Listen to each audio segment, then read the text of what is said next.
दर्शकों, वो कहते हैं ना कि दो बेवकूफ लोगों की लड़ाई में बाजी कोई तीसरा ही मार लेता है। ऐसा ही होता दिख रहा है मुस्तफाबाद सीट पर। मुस्तफाबाद सीट ने हमेशा से ही सभी दलों को मौका दिया है। सबसे रोचक बात तो ये है कि मुस्लिम बहुल सीट होने के बावजूद भी यहाँ भगवा परचम लहराता रहा है। कह लीजिए यही है मुस्तफाबाद सीट की अनूठी परंपरा। यहाँ विविधता के साथ समावेशीपन और साथ ही राजनीतिक समझदारी भी खूब है। दर्शकों, आपको बता दें कि जब 2015 में बीजेपी दिल्ली में 3 विधायक वाली ऑटो पार्टी बनकर रह गई थी, तब भी मुस्तफाबाद उन सीटों में शुमार थी जो बीजेपी के पाले में गई थी। मुस्तफाबाद ने कभी किसी को नाराज नहीं किया, हमेशा सभी को जरूरत से ज्यादा ही दिया है। मुस्तफाबाद के सीने पर दंगे के दंश भी लगे, तो मुस्तफाबाद ने दंगों के बाद अपनों की लाशें भी देखी। समझने की जरूरत तो ये है कि दिल्ली के भीतर हर बार भाईचारा खराब करने की कोशिश होती है, लेकिन हर बार दिल्ली अमन का पैगाम लेकर उठ खड़ी होती है। इस बार मुस्तफाबाद, जो कि मुस्लिम बहुल क्षेत्र है, बीजेपी का भगवा परचम लहरा सकता है,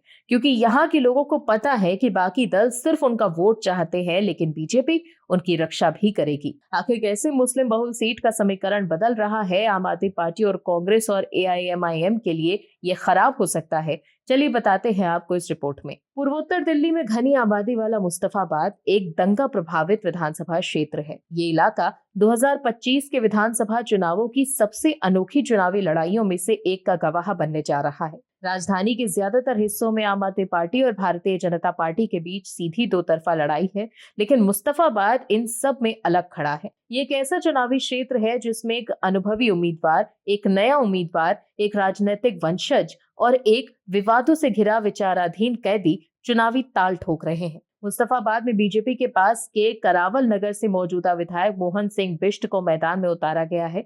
वहीं आम आदमी पार्टी ने पत्रकार से नेता बने आदिल अहमद खान को इस बार अपना उम्मीदवार चुना है, जो अन्ना हजारे आंदोलन के बाद से पार्टी के साथ हैं। कांग्रेस ने पूर्व विधायक मेहदी के बेटे हसन मेहदी को टिकट दिया है। इस सब के अलावा ओवैसी की AIMIM ने ताहिर हुसैन को मैदान में उतारा है, जो 2020 के दंगों में अपनी कथित भूमिका के लिए जेल में है। ऐसा माना जा रहा है कि मुस्तफाबाद में त्रिकोणीय लड़ाई देखने को इस बार मिल सकती है। मुसलमानों का वोट बंटने की सूरत में बीजेपी को फायदा हो सकता है। इसके कई मुख्य कारण हैं, जैसे मौजूदा विधायक से नाराजगी को देखते हुए आम आदमी पार्टी ने अपने विधायक का टिकट काटकर संगठन देखने वाले आदिल अहमद खान को टिकट दिया है। घनी आबादी वाली इस विधानसभा सीट पर करीब 1 लाख मुस्लिम वोटर हैं, जो हमेशा उसी को वोट करते हैं जो पार्टी बीजेपी को हराए। दिल्ली दंगों के बाद मुसलमानों में आम आदमी पार्टी को लेकर बेहद नाराजगी है। इसका असर ऐसा हुआ है कि MCD चुनाव में यहाँ के मुस्लिम बहुल वाले दोनों वार्ड मुस्तफाबाद और ब्रजपुरी कांग्रेस ने जीती थी। साल 2015 विधानसभा चुनाव में जब कांग्रेस का खाता तक नहीं खुला,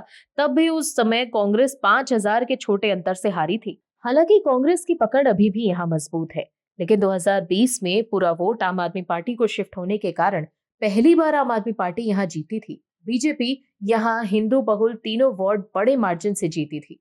करावल नगर के भी कुछ हिस्से इस विधानसभा में आते हैं, जहां बीजेपी को अच्छे वोट मिलते हैं। सबसे बड़ा खेल इस सीट पर AIMIM ने कर दिया, जिसने यहां से आम आदमी पार्टी के पूर्व पार्षद और दिल्ली दंगे के आरोपी ताहिर हुसैन को टिकट दिया। AIMIM MCD चुनाव में भी अच्छा प्रदर्शन कर चुकी है, इसीलिए अगर मुस्लिम वोट कांग्रेस, AIMIM और आम आदमी पार्टी के बीच में बटेंगे तो बीजेपी को इस सीट पर सीधे तौर पर फायदा होगा, जो पिछली बार एक तरफा आम आदमी पार्टी को मिली थी। Bureau report OMH news. आप दर्शकों से विनम्र निवेदन है कि चैनल को सब्सक्राइब जरूर करें